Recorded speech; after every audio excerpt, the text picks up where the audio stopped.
चलिए, काव्य गोष्ठी का जो मासिक काव्य गोष्ठी का कार्यक्रम बड़ा ही सुंदर समापन, और इस बीच में इस कार्यक्रम को 2 भागों में विभक्त किया गया था।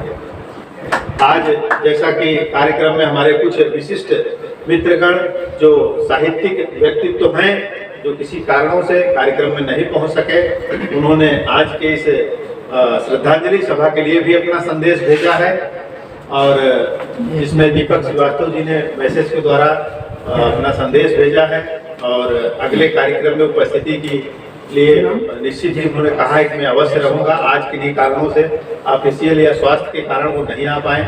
इसी तरह हमारे परम स्नेही मित्र और निर्झरणी मंच के वरिष्ठ पदाधिकारी आदरणीय अवधेश विश्वकर्मा जी ने भी उनके एक नाटक है जो मैं आप सबको बताऊंगा, बहुत ही अच्छा नाटक है, सभी लोग प्रयास करें उसको देखने के लिए। उन्होंने भी उसके कारण असमर्थता जाहिर की। बहुत ही अच्छे कलाकार हैं, और किसी भी कलाकार के लिए उनकी कला की प्रस्तुति उनके लिए बहुत बड़ी होती है। तो निश्चित ही मैं उनको भी बहुत बहुत धन्यवाद और शुभकामना दूंगा इस मंच के माध्यम से। आज हम जिनके लिए श्रद्धांजलि देने वाले हैं, मैं उनका एक संक्षिप्त परिचय दूंगा।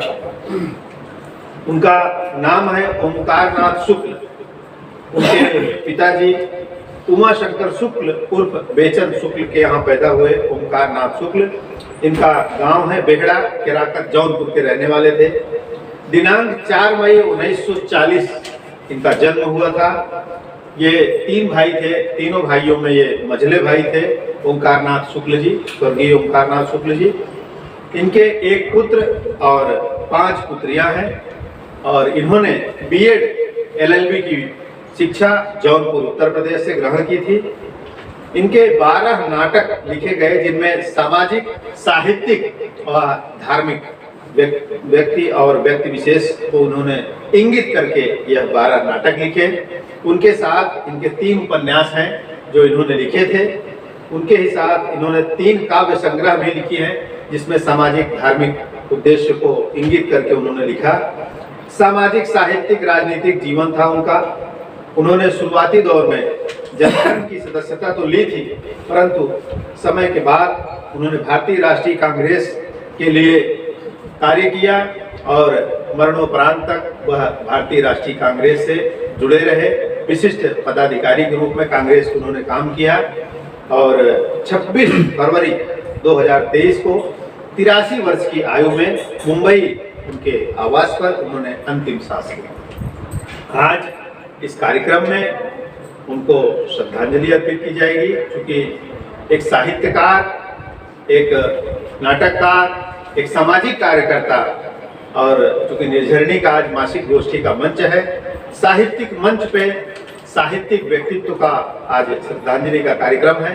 तो मैं सभी से चाहूंगा, आदरणीय मूर्धन्य जी से, कि मंच पर आए और 2 मिनट का मौन धारण करा के इस श्रद्धांजलि सभा को पूर्ण करें।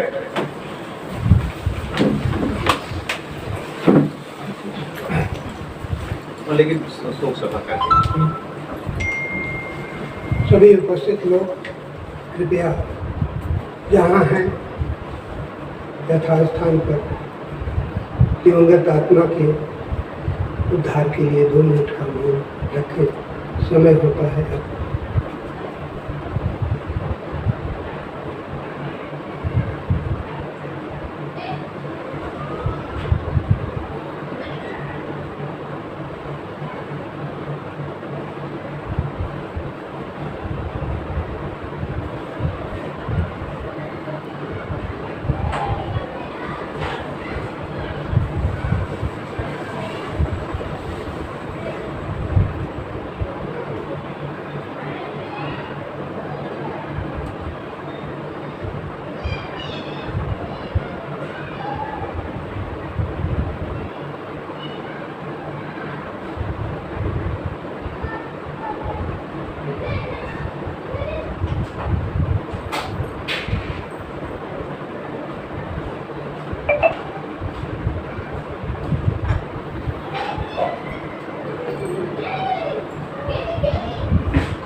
बहुत बहुत धन्यवाद।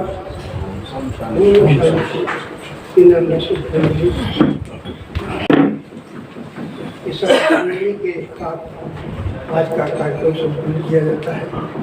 और मैं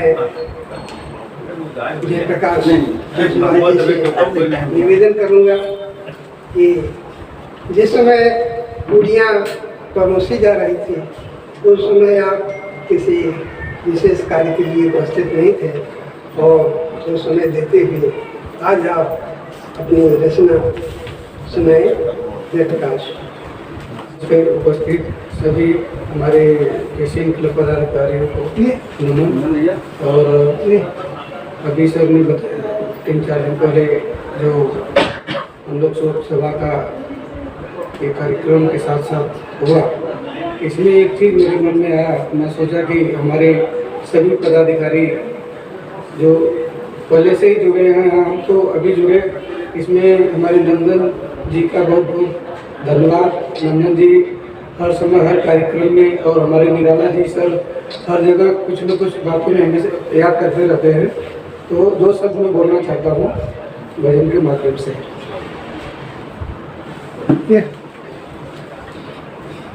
तुम ही मेरे मंदिर, तुम ही मेरी पूजा, पवन सर्वम ये सुना दूं। तुम ही देख कर क्या ख्याल आ गया है कि जैसे करीब फरिश्ता कोई सो रहा है। तुम ही मेरे मंदिर, तुम ही मेरे पूजा, तुम ही देवता हो, तुम ही देवता हो। यह हमारे एशियन क्लब की देन है कि आज फर्स्ट टाइम थोड़ा मैं सकून और अच्छे से बोला। मैं खाने में डरता था, बोलने में मेरा मन इधर उधर होने लगता था। धन्यवाद सबका, बहुत बहुत आभारी। कुछ गलती सही हो तो क्षमा करना। धन्यवाद। अपनों के बीच में क्षमा शब्द का प्रयोग सर्वथा वर्जित है।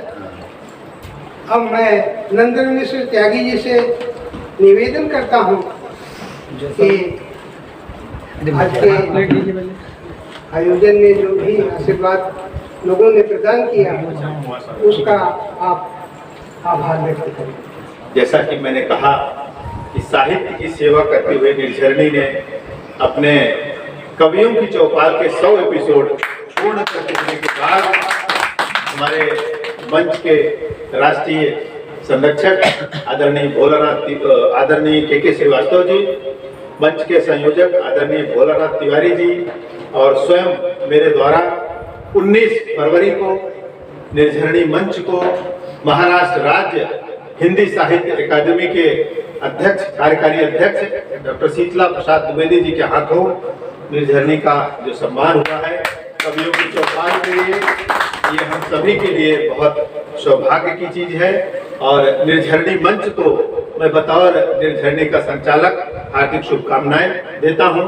निर्झरणी के राष्ट्रीय अध्यक्ष आदरणीय कुमार कलहंस जी को बहुत बहुत शुभकामना देता हूं कि आपके माध्यम से यह निर्झरणी की अविरत धारा यूं ही बहती रहे, ऐसे ही आप सहयोग और आशीर्वाद निर्झरणी को देते रहें। बने चाहे दुश्मन जमाना हमारा, बने चाहे दुश्मन जमाना हमारा, सलामत रहे दोस्ताना हमारा, सलामत रहे दोस्ताना हमारा।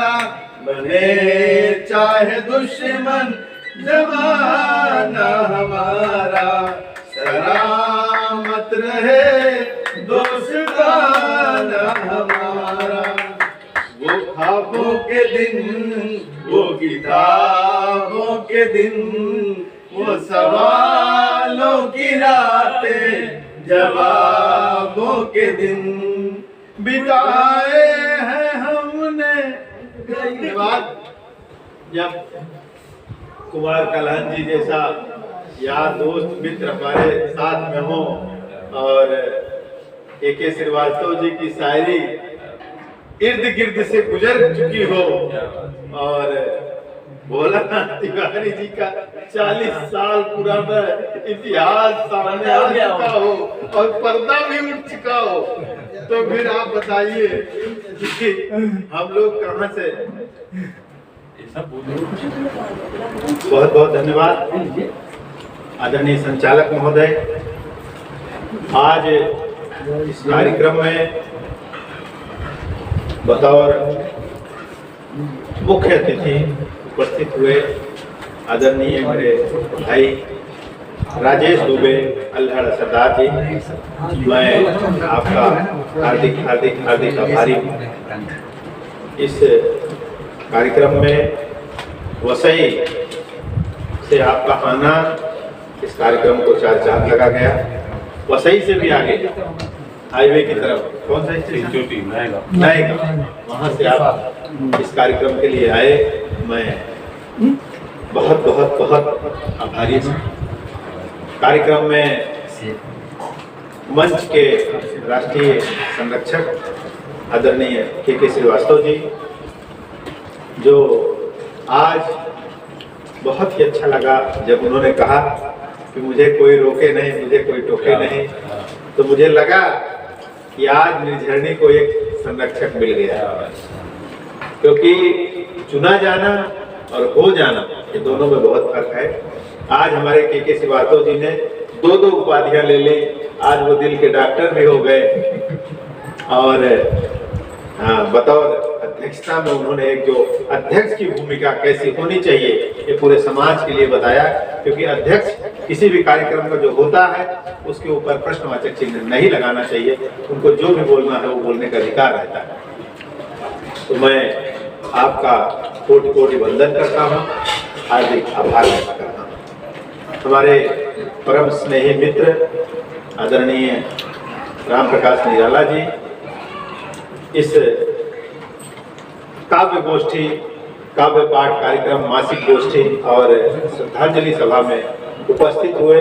बहुत ही शॉर्ट नोटिस में, मुझे लगता है कि आज ही मैंने मैसेज उनको डाला था और आपने उस समय देखा नहीं, लेकिन जैसे देखा त्वरित उन्होंने उस चीज़ को ध्यान दिया और मुझे फ़ोन किए कि मैं इस क्षेत्र में हूँ, कार्यक्रम तो समापन हो गया होगा। हमने कहा नहीं, आपका और हमारा दोनों जन का सौभाग्य है, क्योंकि किसी के भी श्रद्धांजलि सभा ऐसे कार्यक्रम में उपस्थित होना ये हम सबके लिए बहुत खुशी की बात होती है। कारण ये है कि इस दुख की घड़ी में, कहते हैं ना कि जीवन में किसी के साथ नहीं भी पहुंच पाए तो कोई बात नहीं, लेकिन आज हमने उनको याद किया, ये हम सब के लिए सौभाग्य की बात है। एक ऐसे साहित्यकार जो उत्तर प्रदेश के जौनपुर से होके महाराष्ट्र तक पहुँचे और यहाँ तक उन्होंने अपने साहित्य में पहुँच पाई, आज वो हमारे बीच में नहीं है। इस मंच से उनको श्रद्धांजलि दी गई, तो मैं आदरणीय राम प्रकाश निराला जी का कोटि कोटि वंदन करता हूँ और बहुत बहुत आभारी हूँ। मैं चाहूँगा कि एक प्लेट कुछ नाश्ते में, नहीं वो तो आपने सब निकाल दिया था, नहीं एक लीजिए, जो लेना है आप ले लीजिए। खाया देखिए, नहीं संपत्ति कुछ जो लेना है आप, आपको जो लेना है वो ले लीजिए। नहीं आप समझिए, जो लेना है आप ले लीजिए, ऐसा कुछ नहीं। अरे आपको जो लेना है अपने मन से लीजिए, इसको शुद्ध करिए। आपके हाथ लगने से हम लोगों का कार्यक्रम एकदम कमिट हो जाता है। सबसे पहले जैसे खत्म होता है प्लेटो छुपा देते हैं। तो इस कार्यक्रम में हमारे वरिष्ठ कवि वसंत चौहान जी, देखिए ये सारे त्योहार जो हैं, ये होली का त्योहार तो कहीं न कहीं वसंत ही हम लोग खोजते हैं और जब से हमको मिले हैं, वास्तव में वसंत जी की जो ध्वनि है, आवाज जो है, मुझे लगता है कि इतनी मधुर आवाज और इतने प्यार से, इतने स्नेह से वो बात करते हैं, इतना आनंद देते हैं कि मतलब बयान नहीं कर सकता। पर ये कहूँगा कि आपका आना और आपने जो सुनाया, वास्तव में उत्तर प्रदेश की याद दिला दी आपने। जो होली का पर्व कहेंगे, वास्तव में होली का पर्व के लिए विशेष है, उसमें ये भी जरूरी है कि हम अब अपने क्षेत्र की होली को सुने। आज जो हमने सुना आपके मुखारबिंद से बहुत अच्छा लगा, बहुत बहुत धन्यवाद। अब मैं चौहान जी का बहुत बहुत आभार व्यक्त करता हूँ। कार्यक्रम में केसीएस क्लब के प्रदेश कार्यकारिणी के वरिष्ठ पदाधिकारी, हमारे स्नेही मार्गदर्शक राम नगीना यादव जी उपस्थित हुए। मैं उनका कोटि कोटि वंदन करता हूँ, हार्दिक हार्दिक हार्दिक आभार व्यक्त करता हूँ।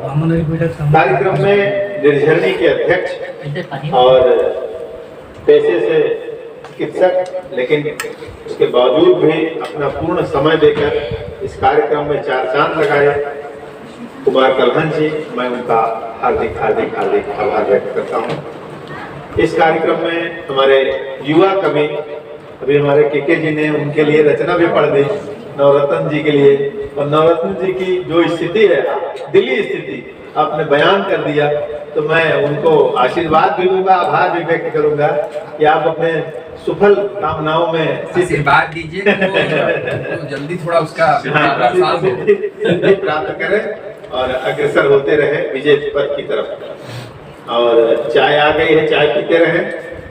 इस संपूर्ण कार्यक्रम में विशेष हमारे यादव जी जो वसई से आए, हमारे सरदार जी के साथ, मैं उनका भी कोटि कोटि वंदन आभार व्यक्त करूंगा। और सबको चाय और नाश्ते की सेवा भी दे रहे हैं, बहुत बहुत धन्यवाद। हमारे बीच में हमारे निर्झरणी के संयोजक आदरणीय भोलानाथ तिवारी जी उपस्थित हुए, मैं उनका कोटि कोटि वंदन, अभिनंदन और हार्दिक आभार व्यक्त करता हूँ। उन्हीं के साथ निर्झरणी मंच के कई पदाधिकारी आए जो बीच में समय अभाव के कारण चले गए, मैं उन सबका भी आभार व्यक्त करता हूँ। केसीएल क्लब के उमका मंडल के महासचिव। This program is co-sponsored by Shivam Enterprises. The business is engaged in the dealing of all types of dry fruits, nuts and grocery products wholesale and retail. Hurry up, get the best. Awadnagar, Boisar West, District Palghar, Maharashtra 401506.